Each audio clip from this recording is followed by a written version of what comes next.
കാലാവസ്ഥാ വ്യതിയാനത്തിൽ കാർഷിക മേഖല തളരുമ്പോൾ അതിനെ അതിജീവിച്ച് കാർഷിക മേഖലയ്ക്ക് ഇരട്ടടി നൽകുകയാണ് അധിനിവേശ സസ്യങ്ങൾ. അതിവേഗം പടരുന്ന ഇവ നമ്മുടെ പാതയോരങ്ങളിലും പറമ്പിലും പാടശേഖരങ്ങളിലും വരെ വ്യാപിച്ചു കഴിഞ്ഞു.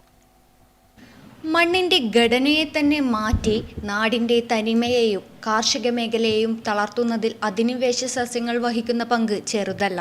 ഇവ നാടെന്നോ നഗരമെന്നോ നോക്കാതെ പടർന്നു പന്തലിക്കുകയാണ്. ആകർഷകമായ മഞ്ഞപ്പൂക്കളോട് കൂടിയ നിലത്ത് വളരുന്ന ഒരു അധിനിവേശ സസ്യമാണ് സിംഗപ്പൂർ ഡെയ്സി എന്ന കമ്മൽപ്പൂവ്.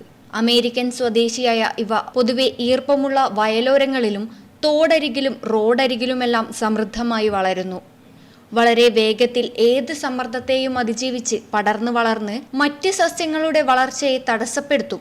ഇവയുടെ വേരുകൾ പുറപ്പെടുവിക്കുന്ന അല്ലിലോപതിക് എന്ന രാസവസ്തുക്കൾ മറ്റ് തദ്ദേശീയ സസ്യങ്ങളുടെ വിത്തുകൾ മുളയ്ക്കുന്നത് തടയുന്നു. ഇവ വളരുന്നയിടങ്ങളിൽ സാധാരണയായി മറ്റ് ചെടികൾ കാണാറില്ല.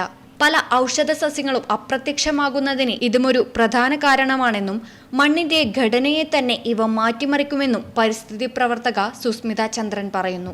നമ്മുടെ നാട്ടിൽ എവിടെ ഏത് റോഡ് സൈഡിലും ഏത് പോസ്റ്റിൻ്റെ മുകളിൽ പോയാൽ നിങ്ങൾ ധൃതരാഷ്ട്ര പച്ച എന്ന കമ്മ്യൂണിസ്റ്റ് പച്ചയോട് സാദൃശ്യമുള്ള വള്ളിച്ചെടിയാണ്.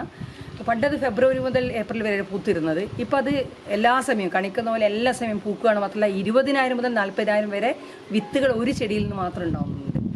നമ്മളെ വീട്ടിൻ്റെ അടുത്ത് ഒരു തെങ്ങിനെ ഒരു വർഷം കൊണ്ട് ഒരു തെങ്ങിനെ കംപ്ലീറ്റ് മൂടിയിട്ട് അത് വേരോടെ പിഴുതുമാറ്റി കമ്പോസ്റ്റായി ഉപയോഗിക്കുകയാണെങ്കിൽ ഇതിന്റെ വളർച്ച തടയാവുന്നതാണ്. ഇവ വളരുന്നയിടങ്ങളിൽ ബർമുഡ പുല്ല് വച്ചുപിടിപ്പിക്കുന്നതും ഒരു പരിധിവരെ ഇവയെ നിയന്ത്രിക്കാൻ സാധിക്കും. ലോകത്തിലെ ഏറ്റവും പ്രശ്നക്കാരായ 100 സസ്യങ്ങളിലൊന്നാണ് ധൃതരാഷ്ട്ര പച്ച. ഇപ്പോൾ എവിടെ നോക്കിയാലും ഇവയുടെ ധാരാളിത്തം കാണാം. 24 മണിക്കൂറിനുള്ളിൽ 80 മുതൽ 90 മില്ലിമീറ്റർ വരെ വളർന്ന് ഒരു ചെടിയിൽ നിന്ന് 20,000 മുതൽ 40,000 വരെ വിത്തുകൾ ഉൽപ്പാദിപ്പിച്ച് വംശവർദ്ധനവ് നടത്തും. ഇവയെ വേരോടെ പിഴുതുമാറ്റുകയോ കത്തിച്ചു കളയുകയോ വേണം. ലോകത്ത് നടക്കുന്ന ജൈവ വൈവിധ്യത്തിന്റെ 16.2% അധിനിവേശ സസ്യമാണെന്ന് 2023 പഠനങ്ങൾ വ്യക്തമാക്കുന്നു. Network news, Karivellur.